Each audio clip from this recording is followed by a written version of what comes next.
weekly test of the NOAA Weather Radio All Hazards Warning device for station KIH-28 in Philadelphia, Pennsylvania.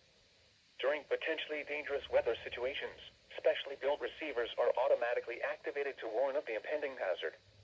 Tests of the signal are normally conducted by the National Weather Service in Mount Holly, New Jersey every Wednesday between 11 a.m. and noon. If there is a threat of severe weather during the normal test time, the test will be postponed to the next good weather day. Reception of this broadcast, and especially the warning alarm tone, will vary at any given location. This variability, normally more noticeable at greater distances from the transmitter, can occur even though you are using a good quality receiver in perfect working order. The warning alarm tone will be activated for hazardous weather watches and warnings for the following counties and marine areas near the city of Philadelphia, in Pennsylvania: Berks, Bucks, Chester, Delaware, Montgomery, and Philadelphia. In New Jersey: Burlington, Camden, Cumberland, Gloucester, Hunterdon, Mercer, Monmouth, and Salem. In Delaware: Kent and Newcastle, including Upper Delaware Bay.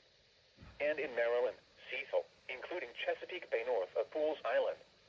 This concludes the weekly test of NOAA Weather Radio All Hazards, station KIH-28 in Philadelphia, Pennsylvania. Thank you for listening to NOAA Weather Radio All Hazards.